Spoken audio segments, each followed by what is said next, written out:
what's the plan? What is the plan? So right now we have outreach workers with the Department of Human Services working very closely with volunteers, other individuals who are interested in working with the unhoused population. Down at City Hall currently, working to bag and tag some of the items that individuals might want to store in the city storage. We have 50 beds set aside for individuals who might want to go to shelter or transitional housing. And so the plan at this point is to work with individuals to store their items and then to transport them to shelter or transitional housing for this afternoon, and where they will get a chance to stay for at least a few weeks. All right, where are those beds? I mean, if you look at the Get Help app, we're like 120 right now. Yeah, so the city does have a little bit of capability to request that some shelters hold some beds. I can't tell you where all of those beds are because I want to make sure that people aren't just popping up at those sites. But they are around the city. There are some in the county, some transitional housing, some emergency shelter, some hotel vouchers, basically based on what is available at the time.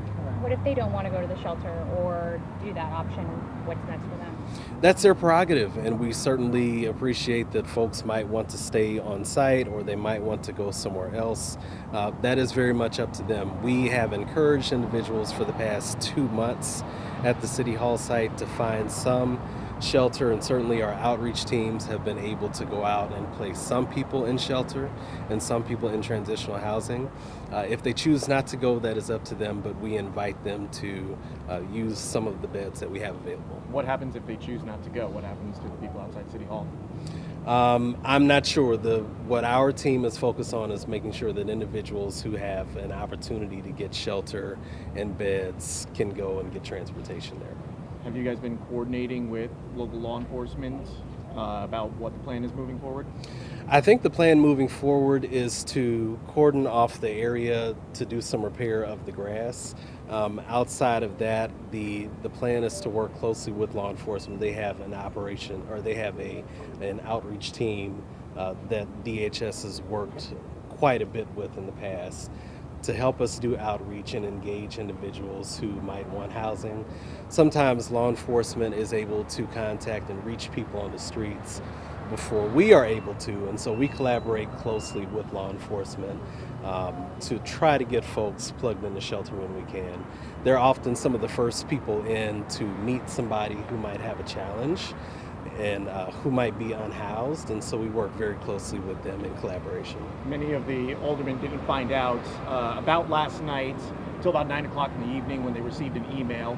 When were you aware? Were you coordinating with law enforcement in advance of last night's effort to try to clear out the homeless camp? It was in advance of last night's effort. I think one of the conversations that we've had for quite some time is that we wanted to make sure to respect the parks. We wanted to make sure to respect the park's closing time, and so we've been working for the past 2 months to do some aggressive outreach with individuals and to make sure they had some place to go. Last night was a little bit challenging because it was late and a lot of the shelters do not take people so late at night. Today is a little bit different because we do have some beds available for individuals. So you've been trying to talk to people for the last couple of months. Why this week and why at night? Why was last night the night that this happened? For the past couple of months, it really sort of escalated. It started with one tent, and then more tents gradually started to come as individuals started to come in. For us, one of the main concerns was the safety of the area. There have been over 50 calls for service, including 33 for EMS alone. I believe 7 calls for individuals who had seizures, 6 calls for individuals who have overdosed. There's been some violence in the community. I think one of the reasons that we wanted to enforce the curfew was to make sure that there was potentially a safer alternative for some of these individuals. I can't emphasize enough that a lot of the work we've been doing for the past couple of months has been working in very close partnership with organizations who also collaborate with us for outreach. Wait a second. Like homeless services organizations? Because they said they were all caught off guard last night. I haven't spoken to all homeless services organizations in the city, but Affinia Healthcare have been fantastic partners for us.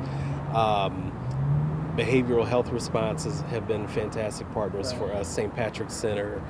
There have been a few organizations that have really stepped up the past month or so to make sure that individuals were plugged into some sort of service if they wanted it. On the shelter beds, I mean, some of the issues are like the reasons those people are out there is because they got dogs, they got families, they don't want to go split up.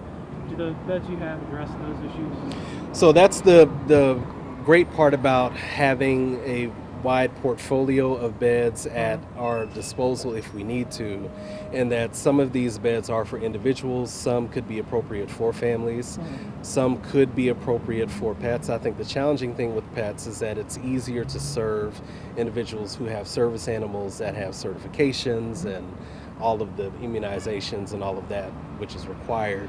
For pets, it can be a little bit more challenging.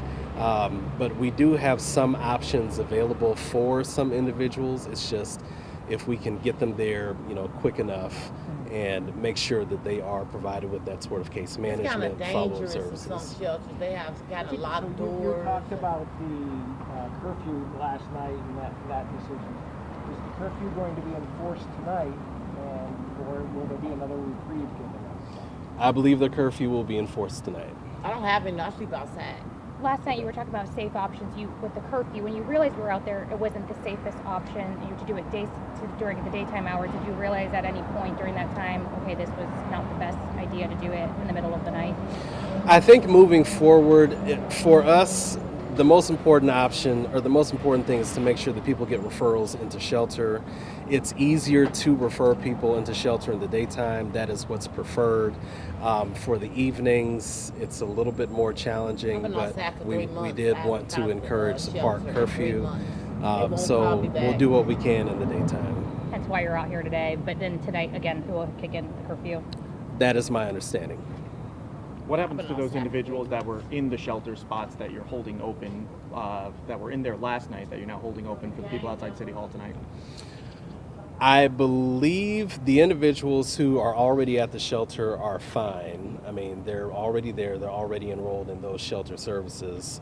The request that was put out is any open beds that you have, keep those open. And so we've arranged for at least 50 beds, transitional emergency shelter, to be held open for individuals who have not come in yet to use those spaces. So these were beds that have been open?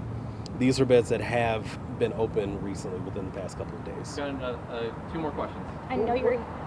No, you go first. I know you're here today. Will you continue to come back tomorrow or every day as long as people are tented outside? Our outreach team is out every work day, and so whether it is City Hall, whether it is encampments underneath bridges, whether it is a park somewhere else, we have outreach teams that engage with individuals who are unhoused, who have various health conditions, and our goal is to plug people in as much as possible to some of these supportive services.